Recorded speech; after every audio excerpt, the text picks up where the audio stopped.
Welcome to Makers International, a podcast of makers from 3 countries, 2 continents, and featuring 5 guys separated only by the same language. Here's your host, Richard Morley. Hello. Good morning, good afternoon, good evening, good night, good times, whatever time it is, wherever you're listening. Joined with me as always, Mr. Chris Cute. How you doing, people? Alan can't be with us tonight, so moving swiftly on. It gives me something less to ask him twice about. Mr. Joe Whittaker. You're right, Samuel. And I'm not sure if you're wondering as much as I have exactly what slanderous allegations he's going to write on seemingly innocent parcels this week. Jamie Page. There goes this show. Super excited this evening, and Chris has already confessed to being excited as well. Our special guest this week, Sophie Lewis from Make It Soph. Hi, Soph. How are you getting on? How's it going? All right? Good, yeah. I'll be right back with you in just a second. I'm just going to run through a few very quick things, as always, just for sake of clarity, I guess, and my sanity, and otherwise I'm just going to lose it completely. So this week's shout-outs and thank yous very quickly. KSFWG, Jim Dockrell, Stone & Sons Workshop, and David B. I think David B's a new listener. I think he knows Jake, or lives just down the road from Jake that we had on last week. Is that awesome? Right? Hello, David.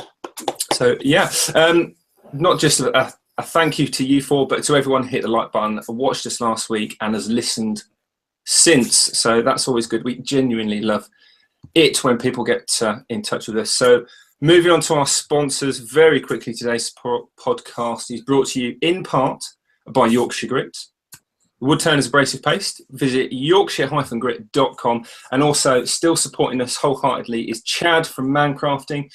We're still giving away his awesome Mancrafting mugs each month. So hang around, stick on with us, and you could win one of Chad's awesome mugs. And I'm looking forward to getting mine, so that should be good. Oh, no, you're not. Shut it, Paige. If you want to know more about our sponsors and go and visit their sites, help support them, support us, visit makersinternationalpodcast.com/sponsors. Chris, Yes, sir. It feels like it took an age to get through that lot, but do you have anything for your Chris's Corner, a little segment that you like to... Chris's Corner. I just made that up. I think that's quite cool. Yeah, that's quite, yeah. That just sounds very elfish, and maybe that's appropriate. I don't know. Sounds like a late night song. Oh, it's so cute. It's little Chris's Corner. Anyway, we should so get a little jingle for that. No, we should so not. Yes, we should. We should. Chris's Corner. Oh my God. Soph, only if you'll do the vocals will I allow that to happen. Yeah, I'll think about it. Thank you, babe. I appreciate it. As far as questions this week, I assume that is what you were alluding to. It is, yes. Yes, and we have one that has been buzzing around the community for a long time, and it's and excuse me if you're not a YouTube creator, but because this is going to be targeted to those that are, and I hope we have some answers that will help you out. The questions that have been asked and come up a lot regarding lately is YouTube's relatively new algorithm that they're using, that is apparently causing a lot of creators, once they upload videos, to become demonetized. And people want to know, first of all, why that is happening, and then 2, is there any workaround to prevent it from happening for them? And I know that you and Richard and Jamie and Joe and I have discussed this extensively, and we have some answers. So I'll throw it out to you guys to let you kind of try to answer this question in a nutshell, if you don't mind. So first of all, if any of you guys want to take a stab at why it's happening, and then try to take a follow-up stab on how you can possibly avoid it, then go for it. Well, as far as my understanding with it is, this basically all came about from a Washington Post article a few months ago. There was a bit of controversy around PewDiePie, who's the biggest YouTuber, using bad language in his videos, some pretty inappropriate jokes. And the Washington Post pointed out the fact that these big advertisers selling adverts on this kind of content. So they all panicked. They all threatened YouTube, "We're going to up sticks and leave the platform if you don't sort it out." So of course YouTube had to step in and try and come up with a new algorithm to try and cut out this kind of content being put forward. But it seems in the process they've gone to more of a machine learning tactic. So it'll kind of be a bit too trigger happy at first, which is what's happening at the minute. And hopefully it will get better over time. So with the review process, it'll learn that this is okay, this isn't okay from the human interactions. But to be honest, as far as what is triggering it, it's very hard to pinpoint. There has been a few instances, I think, such as Chris's video. I think it was some writing on a shirt that you'd got that you hadn't realised at the time. But there is a lot of content that there doesn't seem to be a clear reason why it's actually been pinpointed. Do you monetize your videos, Soph? I haven't got that far yet. You haven't got that? No, it's still quite a young channel. I mean, I guess in some respects that's a reason to monetize, you know, from day one, rather than to kind of have to go back and change things. And I wasn't actually aware of, because I don't follow PewDiePie, and I don't follow the Washington Post either. I wasn't aware of that connection and all the rest of it. So maybe I'm showing my age, Joe. I don't honestly know. But from my understanding is, and I can kind of see where YouTube is coming from, because YouTube is free for everyone to use. And in order for that service to be free for everybody, viewers and creators, there's got to be somewhere something that pays for YouTube's time and everything they put behind it. And that's going to come from the advertisers. So the advertisers are the company's lifeblood. And if they all leave, then everyone loses. So it makes sense to me for YouTube to be kind of trigger happy. But I watched a video, and I don't know whether it was from YouTube or it was them that had put it out, or whether it was like a subset of them, or it was just a creator working on their behalf.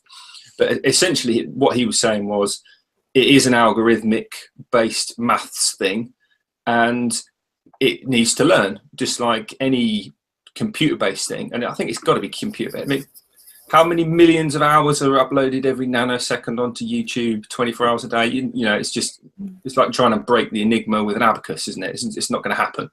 So I think the key is to basically do what people are doing and stick with it, and just be patient for a short while of time. Because if the more people request the reviews and get passed, the quicker the algorithm's going to learn. So everybody doing it and continuing to do what they do, I think, is just going to make things carry on faster. I don't think there's a major need for panic, particularly in our environment.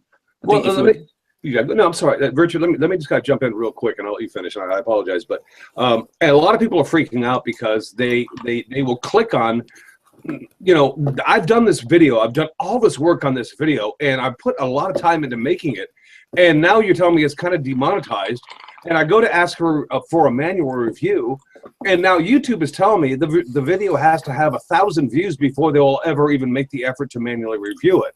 In my case, I have scheduled videos to be released, and because I don't ever produce a video and automatically upload it to the public on YouTube. I always schedule my videos, and I schedule them for a certain day and a certain time, and typically I'm about 3 days before the video gets released, I have finished the video.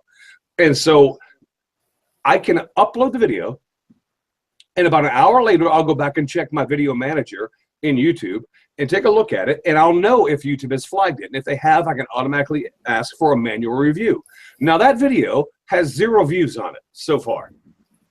No views whatsoever. But yet when I ask for a manual review, it tells me it's going to take 1,000.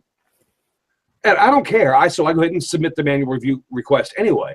And every time I've done it, and this happened to me 4 times so far, that video has been reviewed and been cleared before it was ever released. So I think that the workaround, until this algorithm learns what it needs to learn, is to schedule your videos. At least that's one type of workaround.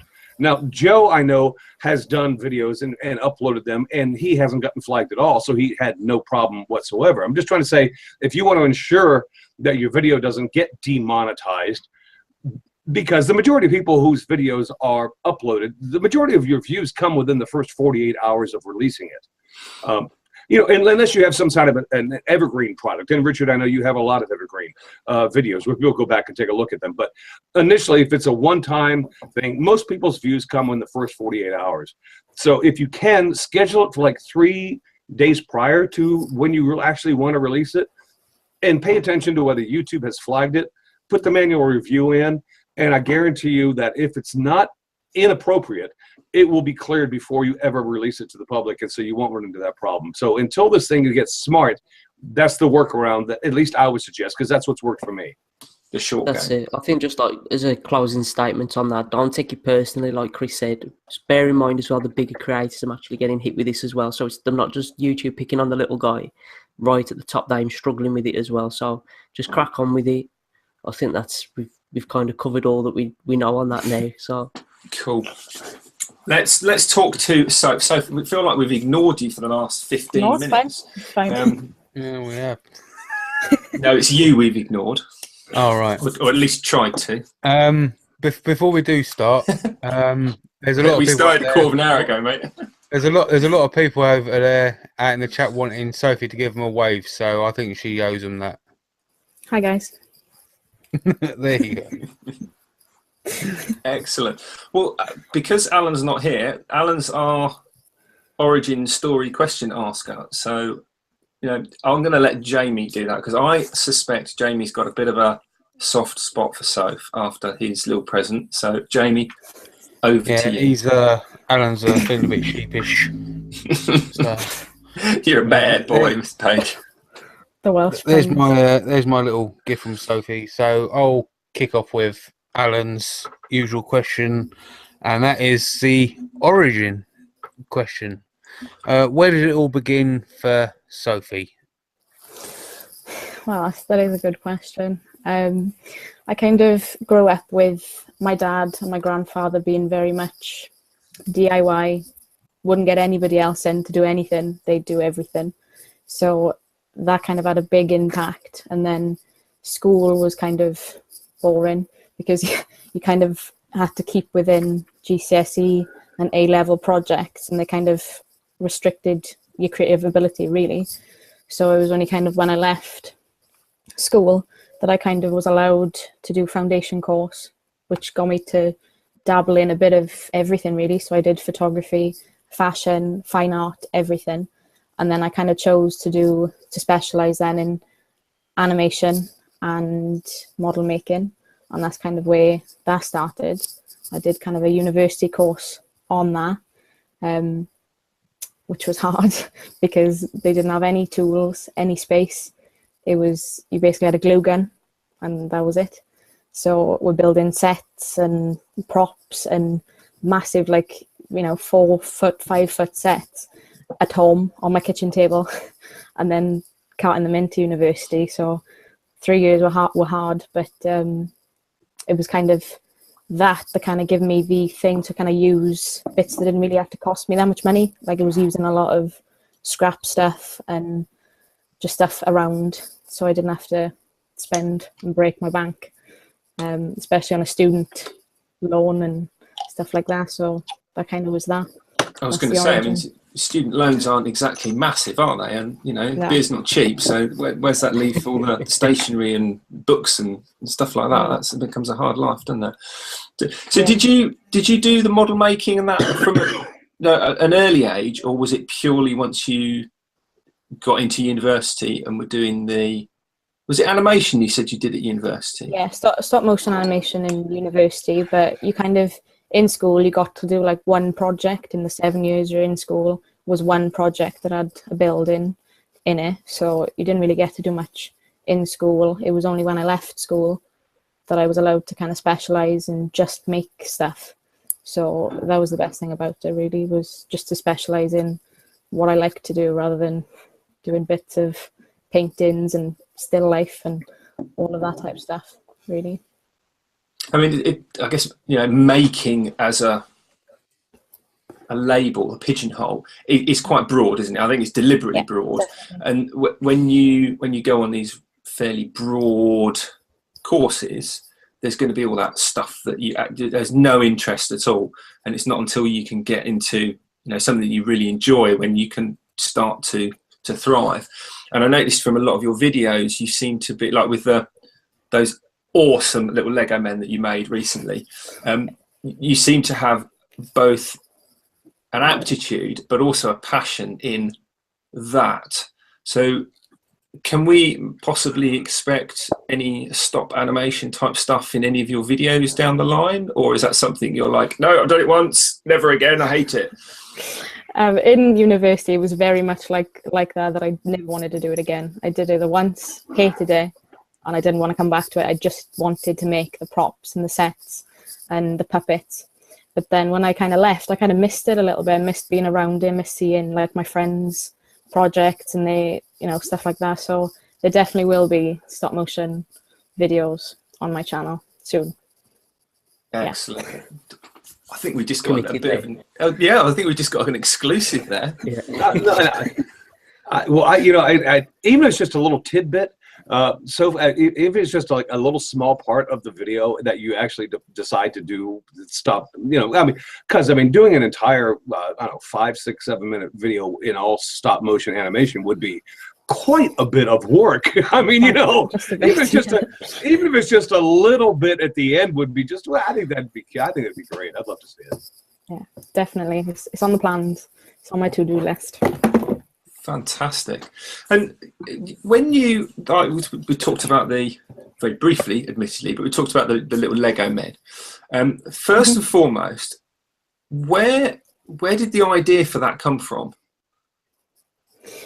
Well, I think it was one of the films in cinema, and the Lego films doing very well. So I saw one, I made the one just before, and then I said, obviously all of these guys, all of the maker community have been so supportive with my channel. So I was like, right, I'm gonna have to start making stuff for people. The list is endless of the people that have helped, but I'll start with these guys, and then I just spent, because obviously I was watching these guys' videos as well, a bit too much because I get a bit too detailed on this stuff, but that's just kind of the way that started. Who doesn't like Lego? Exactly. Yeah, definitely. They're amazing. You was actually touched on it already, but like you've said, in a lot of your projects, using basically what people would throw away, all little bits and bobs to make your models. Was that literally because it was being on a budget and you're just using what you got around, or is it more of a passion to be like recycling and upcycling materials? Yeah, a bit of both really, because in university I was definitely on a budget, because as well I needed to buy Photoshop and all of these different computer programs, which are quite expensive as well. Yeah. That kind of left me quite limited to the stuff for material, so I was using scrap and going to hardware stores and going in the skips and stealing stuff off there, and so it is just much stuff like that. But I wanted my first video that I put up on YouTube to be junk related, reusing, because I think it's come from my mother as well, because she can't throw anything away, so neither can I really. So that's where that's come from. I think it's refreshing. It's just really inspirational to know that you don't have to go out there and spend a fortune on materials to get making stuff. I'm sure there's going to be a lot of people out there watching thinking, I can't make half this stuff because it's going to cost a fortune to buy all these exotic timbers and stuff. But actually, I've got some broken toys from years ago. I can change those, make some from it. It's brilliant. Yeah, so that's just like I'm hoping to inspire other people to kind of do the same thing. Really. I'm going to have to interrupt you. I asked the chat out there if they wanted to ask any questions, and yeah, they want to ask some questions. They're flying in. Right, I'll ask the first few. The first one comes from Andy, I think it's Pug or Pew. Andy Pew, yeah. Andy Pew. He said, what is Sophie's dream project? I think it'll have to be something Batman related, to be honest. Oh, see, Alan's going to be upset he wasn't here, because Batman is his hero. Anyway, go ahead. Something Batman related, the Arkham games, probably making Wayne Manor or something like that out of miniature card or something like that. Okay. Wave cycles. He said, he said, could you explain the bridge to us, Soph? Is your workshop on stilts? Kind of. The front of it is on stilts, but the bridge is because Make It So is where it comes from, the Star Trek thing. So the bridge is Starship Enterprise. Okay. Ah. I remember seeing. Just realising this. Yeah, I did see. I have to have things explained to me in great detail. I remember seeing a Star Trek thing on one of your Instagrams. Yeah. Okay. Jake Thompson, what was the first YouTube channel that inspired you to do YouTube? Well, I've got to kind of mention, like, the reason that I'm on YouTube really was one of my best friends, Kev. I think he's watching. Hey, Kev. He kind of encouraged me because I said, no, originally I wouldn't be any good on YouTube. Nobody can understand my accent. I'd be rubbish. So he kind of said, yeah, just do it and see how it goes. So that kind of where it started. But I watched already loads of Steve Ramsey's videos. Mhm. So it was kind of his DIY and crafts, and that's just inspiring, just like normal everyday stuff. And so Steve Ramsey. Who is Kev? And can we look him up, or who is he? Well, he was on Instagram, so I don't know if he's on Instagram anymore, but he's just one of my best friends, and he kind of encouraged me in the very beginning just to say, just to put your stuff on YouTube, just put it out there. Yeah, he's out in the chat. He's out in the chat. He's just taken a bow. Oh, it's Kev Taylor. Well, Kevin or Kev, thank you for introducing us to Soph, because this is a real treat. Thank you very much. Okay, one more for the time being, so I can pick up some more questions. And it's Sean from SE Woodworks. Yep. He said, what is your next big project, or is there any other projects you're really looking forward to doing? Well, I love Christmas, so I've got loads of Christmas craft stuff that I want to get up on YouTube, so that is next for me, but I just don't know when to start posting it, because I know people are a bit like, you've got to wait till December to be Christmassy or whenever. So yeah. I'm going to bring this. I'm going to mention this other question because it may be a bit of a chance for you as well. It comes from Stephen's 8x6 workshop. Yeah. He goes, "What is the MDF circles for, or have I been living in a bubble?" They are top secret for the moment, but However, I'm going to be I'll sneak peek. Releasing something in the new year that'll be on my YouTube channel, and hopefully a bit of a business as well. So fingers crossed. are you still after them? Yeah, I need like hundreds and hundreds, but in all fairness, Joe gave me more than enough to get on with, and I know Paul as well. Paul Wilmore, he's also done a load, so I've got about 200 and something to start. So it's plenty for a minute. So what thickness are you looking for? They are 3-inch circles, like any thickness between 9mm and 12mm. Okay, I gotta do math now. Jesus, I'm on Imperial. Half-inch, 3/8. Thank you, Richard. Ish. I was about ready to start doing math. Thank you. Half-inch, 3/8. Okay, good. I'm sorry. Oh dear. I'm really quite intrigued as to why you'd need like a gazillion 3-inch circles. So I'll have to let you think about that one, because I don't want to release it just yet. But working up the suspense there, I like that. I do like that a lot. So, well, hopefully we'll try and dodge Jamie's usual question for just a little bit longer. And moving on from the Lego men, and I'm going to keep coming back to those because, you know, who doesn't like Lego? You're absolutely right. And whereabouts do you get your ideas from? I mean, I can kind of relate Jamie to a little plastic toy, very plain looking, with a different hat.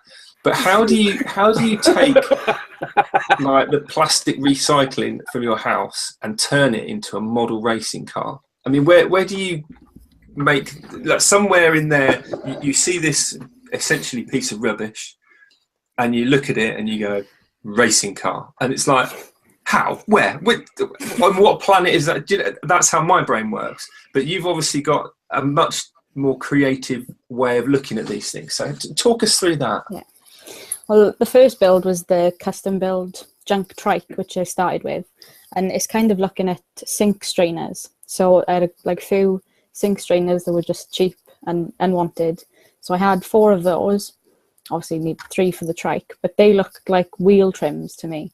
So once I'd stood them up, I was like, this is a trike or a quad, but I wanted to do a trike because it was a bit different. And then I had a paint roller, so I took off the top, and then that became the handlebars, and it just kind of started like that. But then the F1 car kind of stemmed from that, where I had 4 wheels that weren't quite the right size that I needed for something before, and then I had the spoiler. So it was the 4 wheels and the spoiler, and then I had the paintbrush lid for the nose. So it's just kind of putting random bits on the table together and just seeing them as something a bit different, really.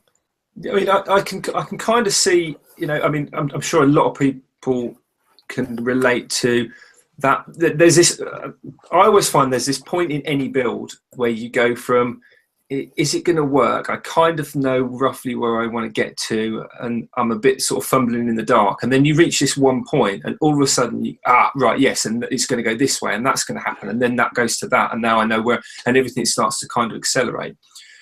Do you get sort of halfway through a project, and then, right, I need something that's sort of vaguely this shape, and then you end up like scurrying through like a mad person in a sock drawer looking for some bit of rubbish, a particular shape? Or do you, I mean, how does that even work?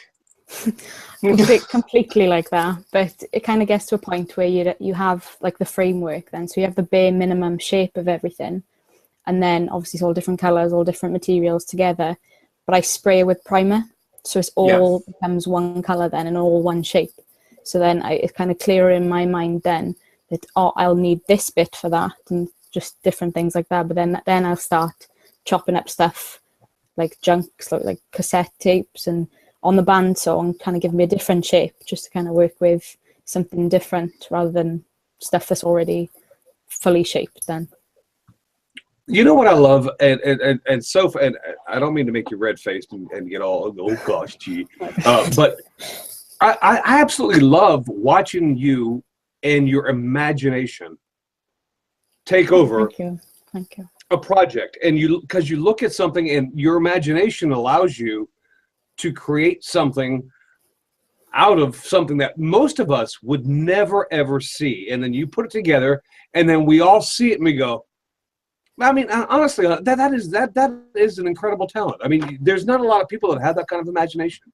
I think that's if you want to pat yourself on the back for that, then I think you should, because that's absolutely amazing. I mean, I love watching those robotic builds, and I know those were going to be the easy things for the other guys to talk about, but I have a couple projects I want to ask you about.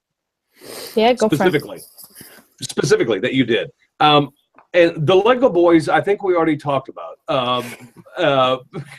enough. Anyway, the Lego Boys. Well, actually, I've just noticed something about my Lego boy.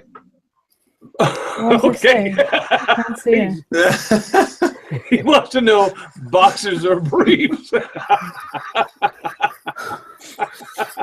Jamie, speaking of imaginations, Soph, you may as well get out of the way. Whatever the sheep want me to wear, probably.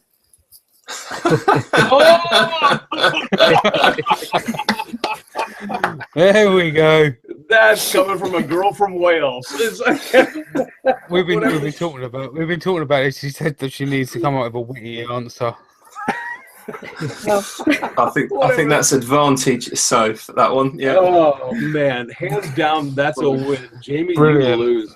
Soph's answer is whatever the sheep want me to wear. I love it.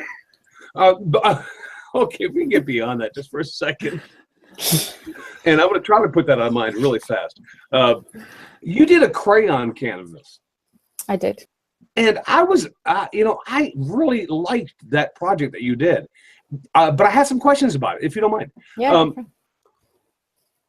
How did you, if you haven't seen the video for Soph that she's done on this crayon canvas that she did, I mean, how did you affix the crayons to the canvas and then were able to melt them without the glue or whatever the case was that was holding the crayons on the canvas and allow them to run?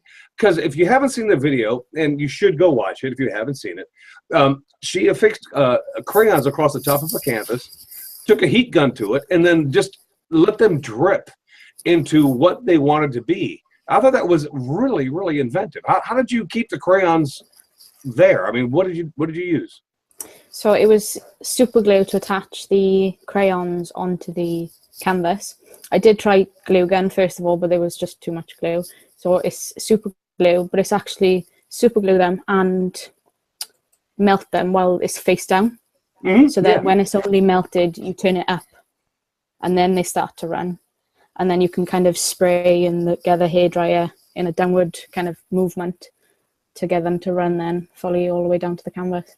Because I'll be honest with you, that I know it may sound like the simplest thing in the world, but that's what I so much love about so many videos that are put out there. It looks like it's simple, but it's not, and it's just absolutely unique. And I thought that was great.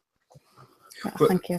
I will confess to having not seen that video, but I suspected early on that that's what I thought Chris was referring to, because I actually have to confess, about 3 years ago, I bought my daughter like this enormous pack of cheap crayons for Christmas, and they come out Christmas Day and maybe Boxing Day, and then they never get used again. But I also got her some little, I think they're 9x9 or maybe 12x12 canvases to do exactly that. And the reason we didn't do it was because I couldn't think of a reasonable way, because I thought hot glue, but then it was like, that's not going to work because I'm going to heat it up, and what happens to hot glue when you heat it up? It then won't. So I'm glad you brought that up, Chris. So I will go and watch that video looking for some top tips there. So I'll take it out of my watch later list and I will make an absolute note of it. Good luck with that stuff. Have you got any ambitions to actually start working with other materials, like moving away from maybe model making and like using the scrap pieces and even artwork more? How should I say, like into metal and wood, like more conventional crafts, so to speak? Definitely. The goal at the moment is, obviously I'm used to what I make with at the moment. So I'm kind of getting out videos, trying to sell some stuff and, get some money behind me to buy extra tools. So like buy a lathe, buy a scroll saw, Jamie. You can have mine. Save your money. Just to kind of keep learning and using that money to kind of put towards learning something different, because obviously like watching videos like the RedSmith, and honestly I would love to be able to do half the stuff that he is able to do, because I think it's just brilliant. But yeah, it's definitely on the plans to venture out into wood turning and metalwork and everything. Well, I think Red is out in the chat. I mean, Red, if you want to come, if you want to come join us, let me know, pal. I'll send you a link, and you can jump in here and talk to Sophie yourself. I was wondering the same as Chris, actually, or sorry, as Joe, with the metalworking and the other mediums, because I can sort of see a connection between what you're currently doing and maybe the sort of the jewelry making side of. Yeah. So it's still, wood and metal, but maybe on a much smaller scale than perhaps what a lot of our listeners are probably used to, if that makes sense. But that's why I'm really thankful of joining this community, because obviously you guys are on, because obviously I'm quite new, but your skill sets are completely different to mine. So I learn something new by looking at all of these videos, and then it's something that I can try and take back and learn and work on, and then just kind of put up my version of, or just keep going like that, because I'm obviously used to making stuff in miniature. That's kind of my comfort zone a little bit. So the junk videos are a bit out of my comfort zone, because it could end up as anything. So yeah, it's just working with a bit of both. But equally, the complete opposite of that is true, is that everybody that is used to the larger scale, there is an absolute goldmine of ideas in what you create. And the two are, on the face of it, not necessarily linked, but they are very much so intrinsically linked in what's happening. And that, I mean, that's awesome. And so it's really refreshing. It's been kind of needed in the community, really. Yeah, absolutely. I agree with Joe. It's been really refreshing. And so just so you know, I've sent the RedSmith a link, and I hopefully he'll be joining us soon. Gerald, if you're out there, check your Facebook and come say hello to Sophie, because we would love to have you on. Brilliant. And where does your sort of because you've also done, and I think Joe will like this, because Joe's always hammering home you don't need loads of tools, you can get a bit of card and some scissors kind of angle. The artwork you did with the glue gun, and was it some flowers or? Yeah, that was. You did, there's like a mural type. Yeah, so that's using stuff. That was a canvas for less than £5, because you can get canvas quite cheap. Even if it's just not even on canvas, if it's just MDF board, you can kind of use that. But then it's just you need tester pots, which cost like less than nothing, glue gun, and then some flowers, and you can create your own piece from barely nothing. Then really, so yeah, I mean, I think it was the Works, and they've got. I think the canvases that I bought, I think they were like £1 each or something ridiculous like that. It's really, really cheap. So. Yeah, that's. I'm rubbish at that, by the way. I'll completely say I have the artistic talent of a group of colourblind hedgehogs in a bag, as they say. So, yeah, give me a paintbrush. That's like saying that you're not so good at art. That's actually, I think, one of the biggest selling points about Sophie's channel is, like you say, you take anybody else, and I do mean literally anybody else from the maker community, and the materials that they use to make stuff from. When you first start talking about it, you think, well, it's difficult what I'm doing, but break it down. No, like say woodworkers will take a flat board and we'll cut it into whatever shape we want to cut it into and make whatever we want to make from it. Actually taking existing materials that are already given a shape, already given a different use, to then be able to have the mindset to take that, give it a new lease of life. It gets the gears working, and I've been looking at stuff I wouldn't have looked at before and thinking, well, that could actually be used for that, like what she did in that video. And so I'm like, I can't throw nothing away now either. I'm kind of thinking, well, I could put that into a project and stuff. So yeah, it is definitely using offcuts and other like stuff that people would throw away. Well, a prime example is pallets. Like the stuff people use just by pallets is just unbelievable. So you just take that and kind of apply that mindset to anything. Really, milk cartons, maybe not as much, but lids and definitely anything. But that's why my workshop's always in a mess, because I just keep everything. You're going to be the next generation hoarder. Yeah. Excellent. It's funny how you said that you work a lot with miniatures. I guess I was just wondering, how come you done a full-size replica of Joe? It's actually Meow. 1.2. I didn't think Perfect of it like that. So, what props have you made? So, Well, I was actually like watching stop motion animation as a kid growing up. One of my goals was to be in a feature film, and work on one. And I think 6 months after I graduated, I was lucky enough to work in the art department of a feature film that's coming out soon. So when I kind of finished that, I was like, I'm a bit lost to what I can do. But in uni, I've made dumpsters and chairs, donuts, cakes, tables, wardrobes. So I make everything the woodworkers would make, just tiny, really small. but so you don't necessarily make things props, as in like full size props or human scale props.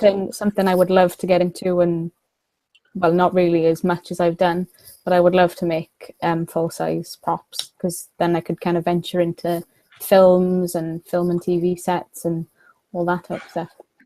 I'll tell you what actually jumped out at me was when I saw the Krispy Kreme donuts that you was doing, and like they turned out brilliant. I mean, you look at them and they look real. I mean, like them tiny, like thimble, like them, but them brilliant. And my first thought was, I could imagine a series of adverts, like TV adverts, web adverts, just around taking an existing product and then showing the process of you making it in miniature. Like, I can imagine an advert now with you doing all Krispy Kreme donuts that they sell, or they've got a new donut coming out, and instead of actually showing the new donut, they show you making it. I can really see something like that taking off. So hopefully the right people see what you're doing and something like that does come about, because I think it'd be a brilliant marketing campaign. Yeah, definitely. I'll try and send an email to head of Krispy Kreme. You should definitely send them a link to your Krispy Kreme video. That would. So you're in Wales, and I'm going to make the assumption from your accent that that's South Wales.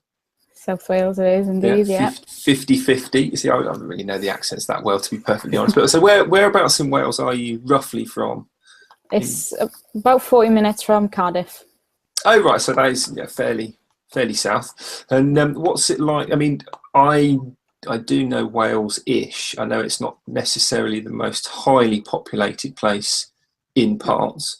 So what's it like for you in terms of where you get all these materials from? I mean, literally, do you just go dumpster diving around your local manor, or do you shop somewhere specific for things?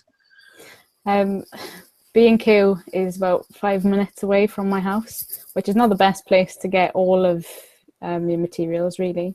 So B&Q, Screwfix, and Halfords, really, for spray paint. But they're not far from my house at all, even though I live in the valleys, up on top of a hill. But yeah. Fair play. It's relatively easy then in that. So I don't know. We sometimes have people on that are, a lot further away than that. I just thought I'd ask, because I know some parts of Wales are fairly rural. But Gerald's here to rescue us, hopefully. Hey, Red, how you doing? Sorry. He's no need. Hello, guys. Hey, Red. Sorry, it took me a few minutes to connect. I had technical difficulties with my phone, so I had to start the computer up and all that stuff. We just thought you didn't want to talk to us, or specifically Jamie. Yeah, Jamie, we have unfinished business. Yeah, we do. No, it's all good, Jamie. It's all good. Maybe when the light goes brown. I don't have a white flag to wave right now. I'm sorry.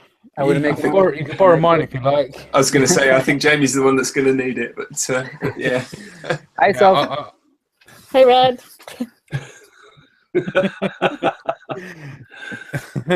So, Soph, do you have anything you want to ask Gerald? Well, I want to say thank you for my lovely Assassin's Creed beret thing, because that is just beautiful. No, you're very welcome. The thing you made me is awesome too. So I just wanted to say thank you with a small build, and so that's. I've been playing this game all week long because I had an injuries in my lower back, so I couldn't really work. I spent the week laying down on the bed and playing Assassin's Creed Origins, and that's what came into my mind when I wanted to make something for you. So I'm glad you like it. No, you're welcome. Sorry for the beer. It's something I wanted to talk about really quick. I usually shave. I'm not shaving in November because of Alex from Al Shack. I can't say it. Al Shack. Yeah, you know the guy. Jamie can't say it either. He's doing a campaign for November to raise money. It's called Movember. You can check it on all Facebook and all that stuff. And it's an awesome cause. So to raise money to save guys from disease and suicidal tendencies, and it's something I've been studying for 10 years from my studies, and it's something important. And if you have time and to check it, do it, please. Yeah, we'll make sure to put the links and that in.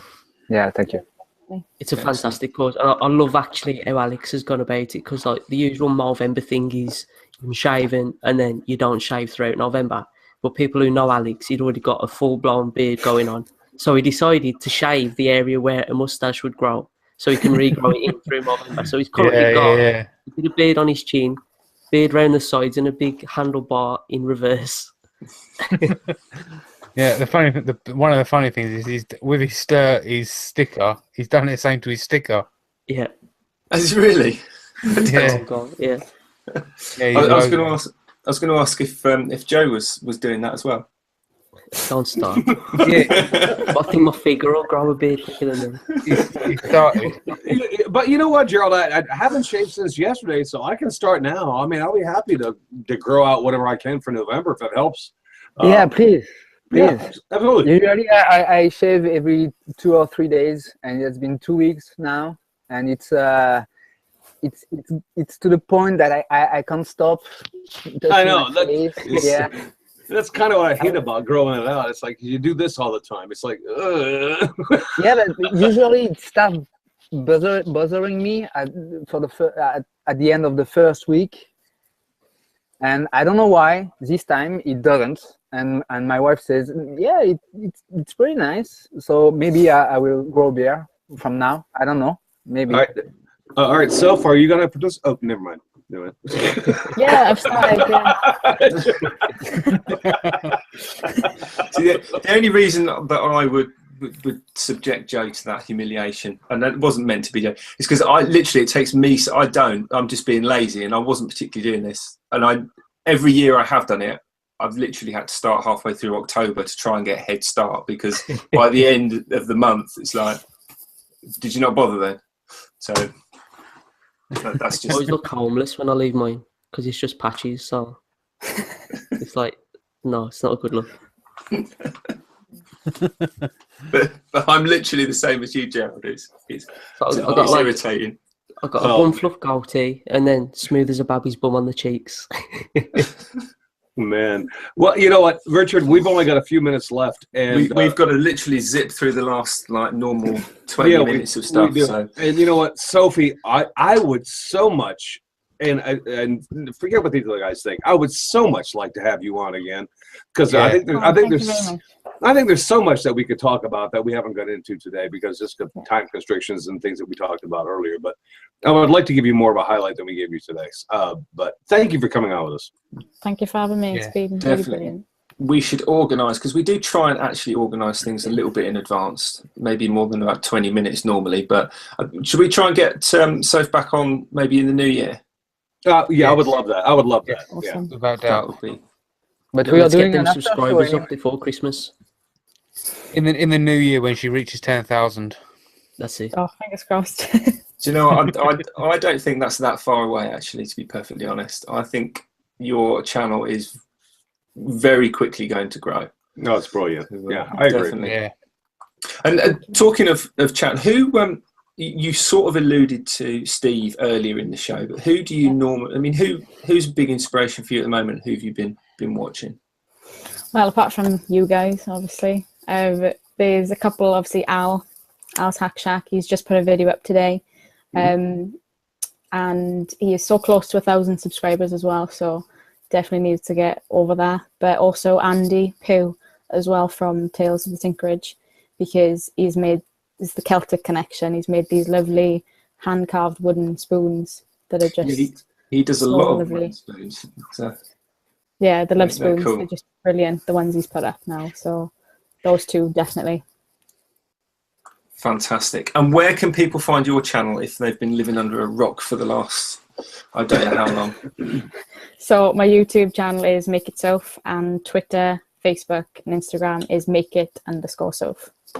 MakeIt_Soph. Make sure everyone goes and checks it out, because that is a gold mine of ideas. I can already think of things that are brilliant. Yeah, and absolutely subscribe to her channel if you can. I mean, again, give her some love. Let's see this thing grow, because I mean, Sophie, I love what you do. Thanks very much, Chris. Thank you. Yeah, for sure. Are any of you guys got anything good that you've been watching? Yeah. Got, go on, Jamie. No, go on. You go first. All right, I'll go. Dodge the stampede. Give me that evil eye. They've got a small channel to shout out. Very few subscribers, but again, I think it's going to be a really good channel. A video that stood out to me that he's put up is a snowflake, perfect for Christmas, coming up to make, and it's from Shed27. So simple, on YouTube, search Shed27. It'll be the top one that comes up. Now, I love the craftsmanship in it, everything like that. Really, really nice basic construction, screwed together, glued, everything like that. But the actual impact at the end is like, kind of like Richard was saying earlier, as it's going along, you're a bit, how's this going to turn out? But then as soon as you see it, it's like, wow, I'd love to try that. And also, there's a cameo from his boxer dog. Now, anyone who knows, I've got a boxer as well, so I've always got to say that one. And it's a white boxer, is that, which is the best one. So I just wanted to put that out there. Shed27. Right. Awesome.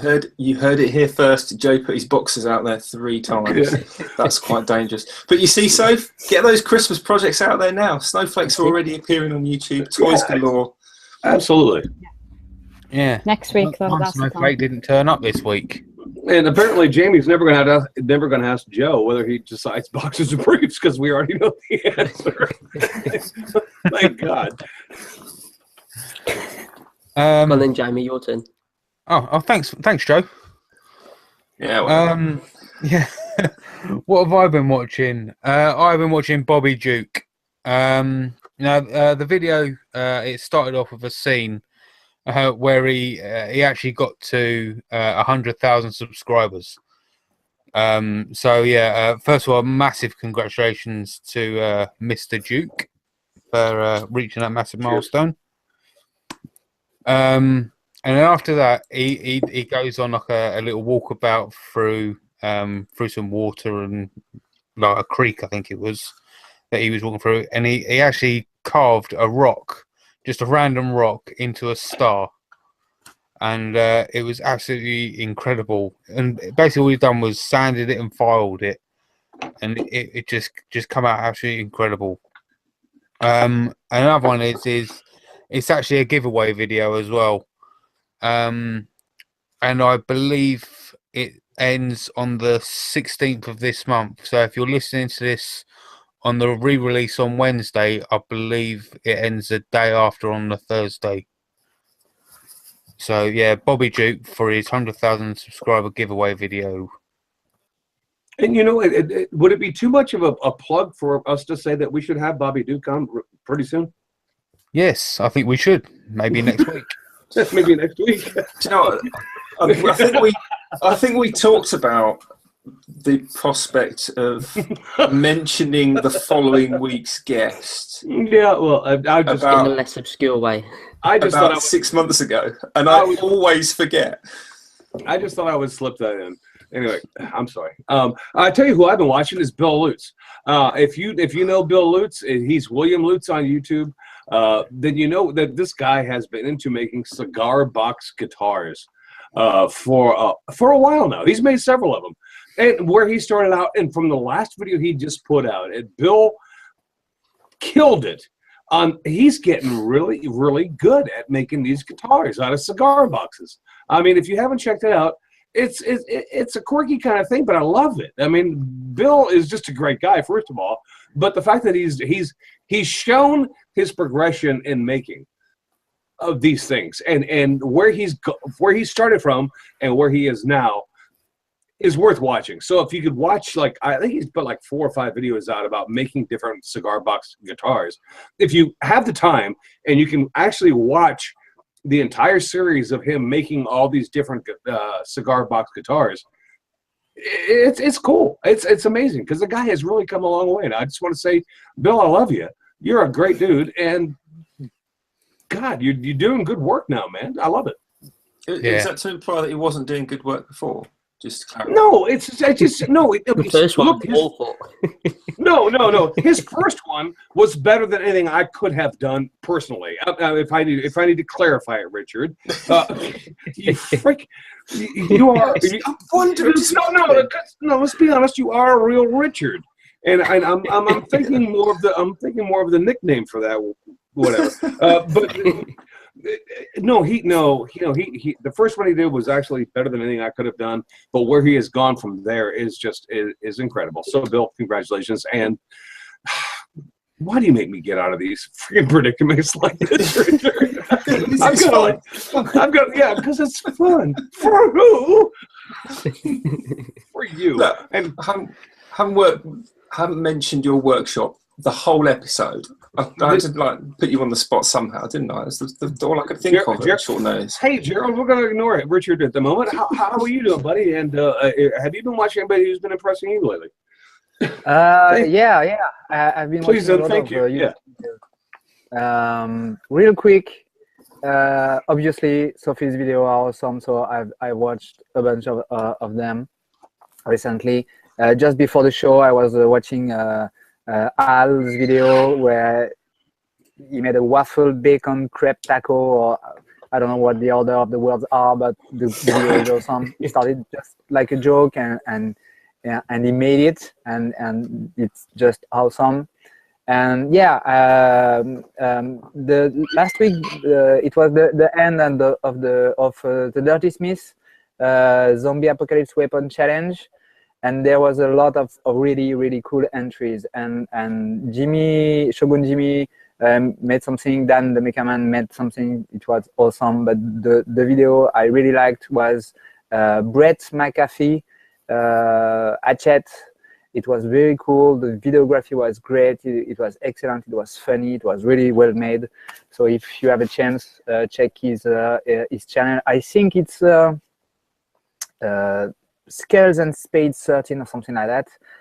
Brett is a guy working with Jimmy DeResta right now, and he doesn't have a lot of subscribers, but I don't know, maybe he has. I don't remember, but yeah, the video was pretty awesome. So if you have a chance, wicked. Just while I think about it, Red, I know it came up in conversation, I think a couple of weeks or in the last couple of weeks, about your crossbow build. Yeah.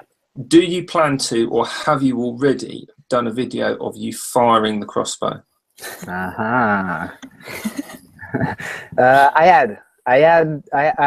made a short video of the shooting test, but I didn't release it because for my level of expectation, the crossbow wasn't powerful enough. So I will find a way to make it more powerful, maybe by shortening the cord, the string, or changing the bow, or remaking the bow. I don't know yet, but there will be a video as soon as I can, and as soon as my back leave me alone for one day at least.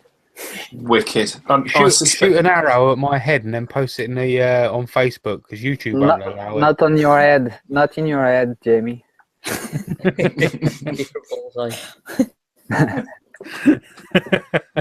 You can shoot him while he's running away from you. Wicked. Well, I think that pretty much wraps up the show. Is anyone interested in what I've been watching or doing, or not? If not, I mean, I don't mind skipping it. It's all good with me. No, go ahead. When we had Andy on the other week, he was telling us about Shaper. I don't know if you've seen their latest video release. Another one of their testers made an awesome coffee table, and he used the Shaper to make a jig so that he could make a hemispherical dish in a massive chunk of timber. But what I liked about it is you don't necessarily, he used the Shaper to make the jig, not to make necessarily the actual cutout. And that's something that I've actually been working on, trying to make a jig to do that for little cutting boards and stuff. So that's what I've been watching and playing around with and working on. So awesome. Yeah, it is a cool video actually. The table is amazing. It looks really cool. So yeah, well, just very quickly before we do knock this on the head, Joe's going to go mad because we're nearly 10 minutes over, but you know, these things happen. He's like, yeah, I give up now, whatever. Yeah, Richard, don't worry about it, because we're just going to edit you out. It's all right. It's fine. That's fine. You only have about 2 minutes left, man. Yeah, we'll take out 6 of the hellos. Touche. So thank you for coming on. That it's been so much fun. I always enjoy when we have our guests on, and we definitely want to get you back on for another follow-up and find out even more how things are going, etc. So yeah, thanks for coming on. Looking forward to coming back on. Just very quickly, where can everyone find you again? YouTube, Make It Soph, and Twitter, Instagram, Facebook, MakeIt_Soph. Wicked. So make sure everyone that is still listening, thank you for still listening, and go and check out Soph. And also Jared as well. Go and check out the RedSmith if you do live under a rock. So till then, you take care, folks. Everybody have a good week. And Soph, thanks for coming on. And Gerald, I love you, man. You guys be good. Love you too. See you next week. Take it easy, everybody.